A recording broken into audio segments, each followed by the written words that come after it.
Immigration শেষ করে ৮ নম্বর luggage belt থেকে বিমান বাংলাদেশ এয়ারলাইন্সের এই কুয়ালালামপুর ফ্লাইটের লাগেজগুলো দেওয়া হবে। আমি এই মুহূর্তে লাগেজ বেল্ট এরিয়াতে চলে এসেছি এবং দেখাবো কত মিনিটে আমরা লাগেজটি পেলাম। মোটামুটি যদি সময় হিসাব করে ইমিগ্রেশন এবং এখানে দাঁড়ানো সব মিলে আমার সময় গেছে 15 মিনিট। তো 15 মিনিটের ব্যবধানে অন্য যাত্রীরা কিন্তু এর মধ্যে লাগেজ পেয়ে গেছেন। মানে প্রথম লাগেজটি 15 থেকে 18 মিনিটের ভিতরেই কিন্তু এখানে দেয়া হয়েছে, আর আমার ব্যাগটি হয়তো কিছুক্ষণের ভিতরে পেয়ে যাব। অন্য যাত্রীরা পেয়েছেন। ভাই, কেমন লাগছে এই যে দ্রুত লাগেজ পাচ্ছেন আপনারা? জি আলহামদুলিল্লাহ, খুব ভালো লাগছে। আজকে কি সত্যি এত দ্রুত পাওয়া গেল? মানে এর আগে তো কখনো চিন্তা করিনি। জি জি জি, আসলে দ্রুতই পাওয়া যাচ্ছে আর কি। আচ্ছা। দেখছি তো অটোমেটিক বেল ঘুরছে আর কি, হয়তো আমি একটু পরে পাচ্ছি কিন্তু সবাই তো দেখছে। হ্যাঁ, মানে এই ফ্লাইটের প্রথম ব্যাগেজটা তো দেওয়া হয়ে গেছে। জি জি জি জি, আমাদের আসার আগেই আর কি অলরেডি মাল এখানে এসে ঘোরা শুরু করেছে। এই সেবাটা আসলে ধরে রাখতে হবে, তাই না? জি জি জি। 5 মিনিটের ব্যবধানে আপনি লাগেজ পেলেন আজকে, কেমন হয়েছে?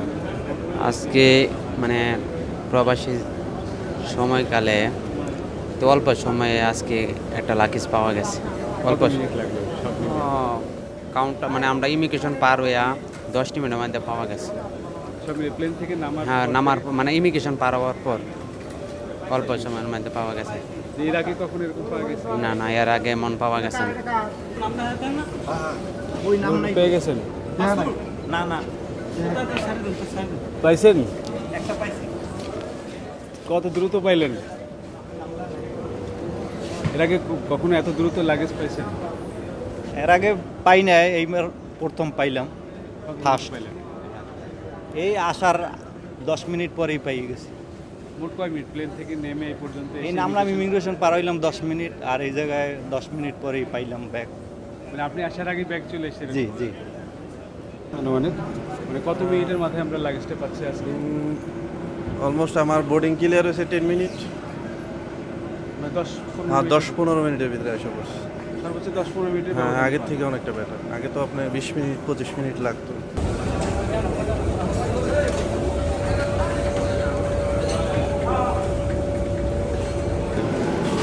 ভাই, এই যে এত অল্প সময়ের ব্যবধানে আমরা লাগেজটি পাবো, কখনো চিন্তা করতে পারছি?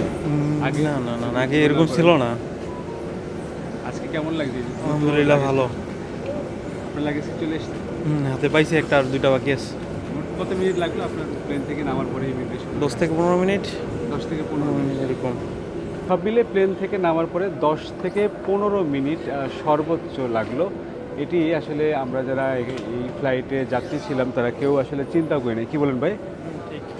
মানে আমরা ভাবছিলাম যে হয়তো আধা ঘন্টা বা 35-40 মিনিটের ব্যবধানে হয়তো পাবো, কিন্তু পরপর এই সময়ে 4টি ফ্লাইট কিন্তু আমরা নামতে দেখেছি। তারপরও যে দ্রুত সময়ের মধ্যে গ্রাউন্ড হ্যান্ডেলিংয়ের এই সেবাটি বিমান প্রদান করছে, সেটি খুবই ভালো একটি বিষয়, ভালো লাগার বিষয়। যাত্রীরা আমার মনে হয় সন্তুষ্ট হবে যদি এই সেবাটি ধরে রাখা যায়।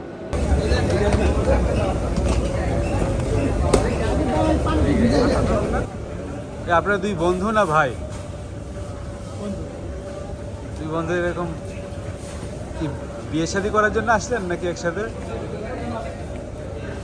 তো এই যে যাত্রী সেবা, এই যে লাগেজ পাওয়ার যে ভোগান্তি ছিল, সেটি এইভাবে যদি ধরে রাখা যায় তাহলে আমি বলবো যে বিমানের যে গ্রাউন্ড হ্যান্ডেলিংয়ের সেবার মান, সেটি একসময় এই যাত্রীরা কিন্তু বলবে যে না, নিঃসন্দেহে বৃদ্ধি পেয়েছে। কারণ তৃতীয় টার্মিনালের মতো টার্মিনালে বিমান কিন্তু গ্রাউন্ড হ্যান্ডেলিংয়ের সেবা দিতে যাচ্ছে। সেই ক্ষেত্রে তাদের এই যে মানে সেবার মান বৃদ্ধি, এটি কিন্তু উত্তরোত্তর বৃদ্ধি পেতে হবে। এতে সন্তুষ্টি যেমন বাড়ছে যাত্রীদের, তেমনই কিন্তু বিমানেরও আরও দায়িত্ব বেড়ে যাচ্ছে। আশা রাখি সেই দায়িত্ব তারা সঠিকভাবে পালন করবে এবং আগামী দিনে এরকম নির্ধারিত সময়ের আগেই লাগেজ বেল্টে যাত্রীরা এসে তাদের লাগেজ পেয়ে খুশি খুশি মনে এই ঢাকার আন্তর্জাতিক বিমানবন্দর থেকে বিদায় নিতে পারবেন।